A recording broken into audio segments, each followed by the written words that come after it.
Boys and girls, ladies and gentlemen, children of all ages, Warhammer 40k is one of the most popular tabletop RPGs out there on the planet. It's arguably the most popular, and by all means has made Games Workshop a very profitable and made the company a whole lot of money. Yes, those tiny little pieces of plastic crack out there that everybody loves to play with and paint and learn all about all the different little figurines and all their backstory, their history, and all their lore. Well, boys and girls, one of your most expensive hobbies on the face of the planet has already started to dip their toes into a little bit of the woke agenda out there. I know, get angry at me, get mad, leave me a nasty comment down below, all you 40k fans. No, they want woke. Yes, they have. With the introduction of a female Custodes into the lore, into the new Custodes Codex, and all of the backlash that happened, you'd think they would have learned a little bit of their lesson from that, but apparently Games Workshop is not, and a lot of the acolytes of the cult have embedded themselves deeply into the company as overall, and are now deciding to slightly, minorly change a little few things, just to slip some stuff in, hoping no one notices. Well, boys and girls, in a time where Ubisoft is losing hundreds of millions of dollars because they decided to go woke, and a lot of other companies are going down the exact same path, it looks like Games Workshop is also going to go down the same path unless we put our foot down, unless we holler about this, unless we make noise, because the new Stormcast Eternals character for Age of Sigmar uses they, their, them pronouns, boys and girls. And no, this isn't specific to the Stormcast Eternals. This isn't something that they're doing because they don't have a gender or anything like that. No, no, no. We have evidence of just their last release of that exact same kind of thing of boys and girls using very clearly male-defining pronouns. So we're going to share this article from thatparkplace.com, getting all of the juicy details of exactly what is going on here, and show you the text itself proving that they have intentionally done this. But before we do, if you do enjoy our content, hit that like button, share with all your friends, and subscribe or follow if you have not already, boys and girls, because we are grinding, we are growing, and I could not do that without every single one of you. Also, leave us a comment in the section down below. Let us know if you're a fan of Age of Sigmar out there, if you're an overall Warhammer 40k fan, or if there's something else you love from Games Workshop and you're worried that this kind of stuff is going to end up affecting everything overall, or if you think this is perfectly fine and you love to see more of this gendered kind of nonsense BS language that we have seen, this kind of pronoun excuse craziness inside of Games Workshop, and you hope they go full bore into oblivion, proving that once again that go woke, go broke exists. All opinions are welcome, as always. Please let us know in the comment section down below. So from our dear sweet John F. Trent over at That Park Place, Games Workshop introduced a new Stormcast Eternals for its Warhammer Age of Sigmar miniatures line that uses they, their, them pronouns. Yes, boys and girls, here's your wonderful revere right here. The Witness from the Age of Sigmar. Why they gotta make a black guy get they, them? I don't know. Initially reported by Fandom Pulse and a preview shared to the official Warhammer website at the end of August, Games Workshop introduced a new character named Iridan the Witness, who uses they, their, them pronouns. The preview describes the character. Iridan the Witness strikes a Morgid figure from atop their Morphic Ariax, wielding the axe of the final threshold. Before reforging, Iridan was an Azuret scholar whose memory became Edic? I don't know, man. I'm going to butcher some of these names. I apologize to all of my Age of Sigmar fans out there for butchering these names. I do deeply apologize, but, you know, I'm a phonics kid. This is how things go. Before Edic, when they were transformed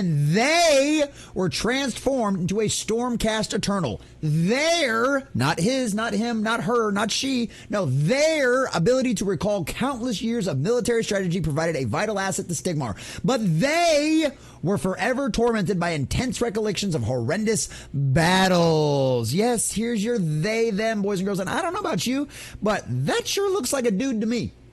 That sure looks like a dude to me. Now, you can blame the battle armor and all that kind of stuff, but I don't know. That looks like a bald-headed black guy to me. I'm just pointing that out there. I'm just pointing this out here. After a pilgrimage to a shrine of Morda, Iridan was granted knowledge they, not he, not she, they have since only shared with Sigmar and Inus Capra.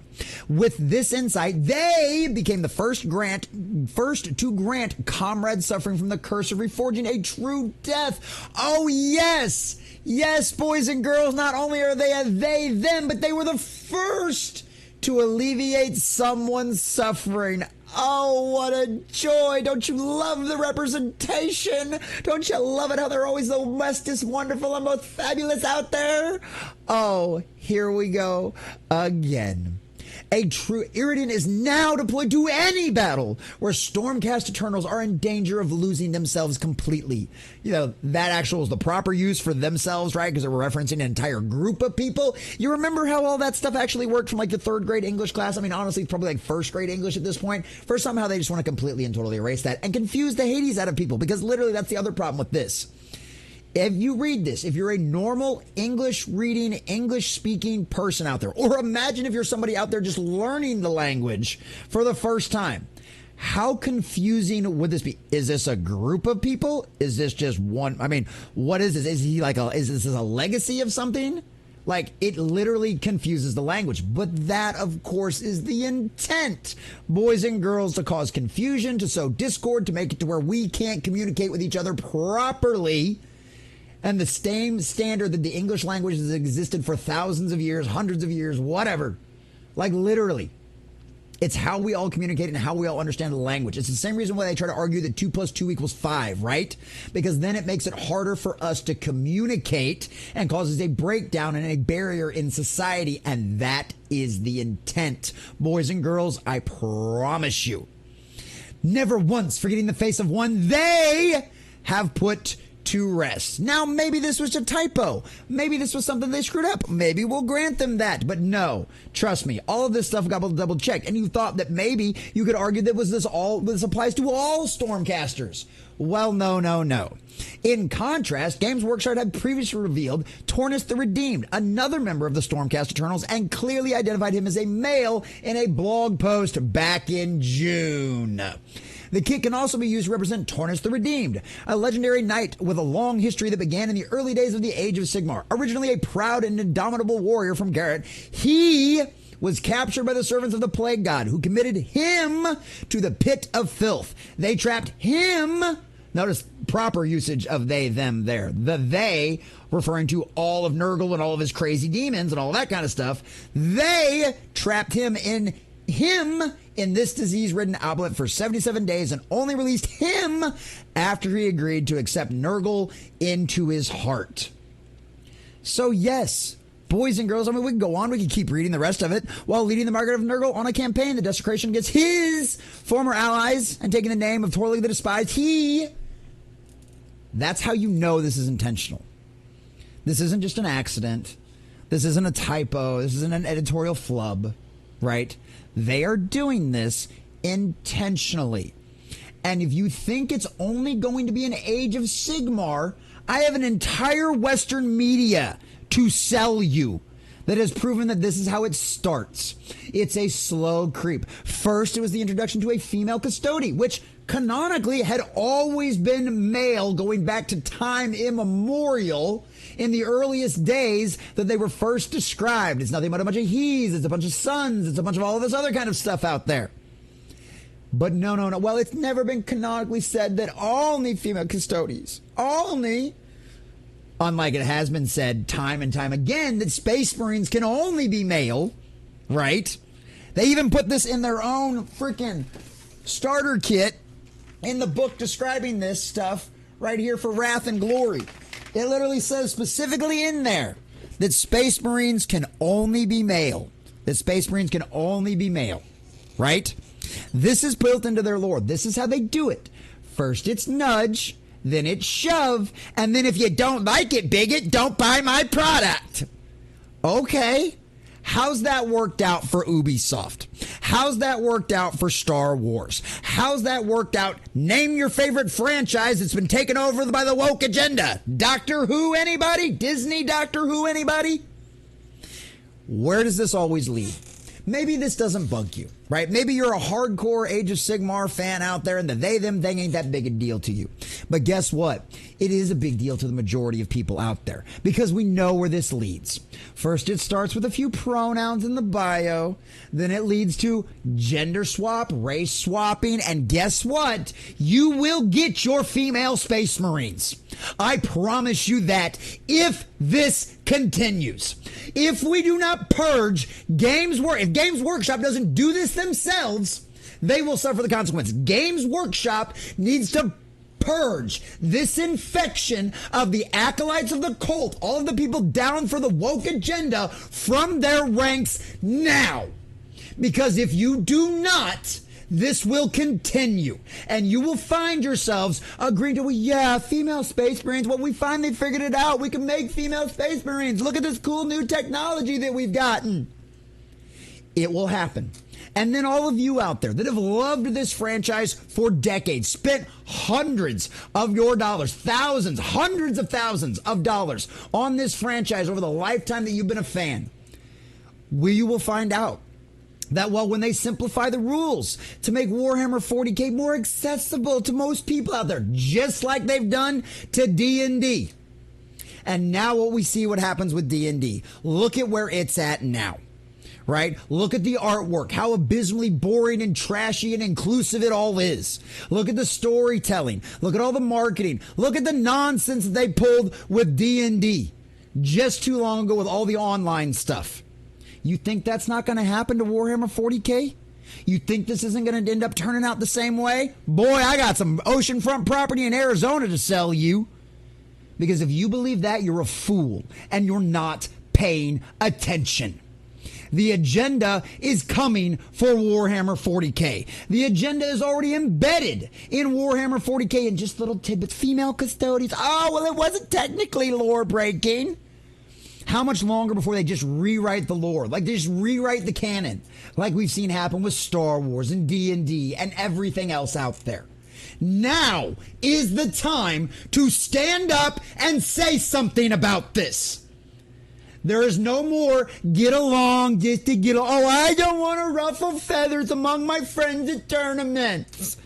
You say something about this now, or watch 40K turn into D&D and Star Wars. Mark my words, that is the only place this path leads.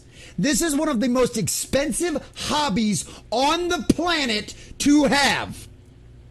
How long Games Workshop, I know you're not listening, not to my little videos, but there's going to be 100 others out there just like this.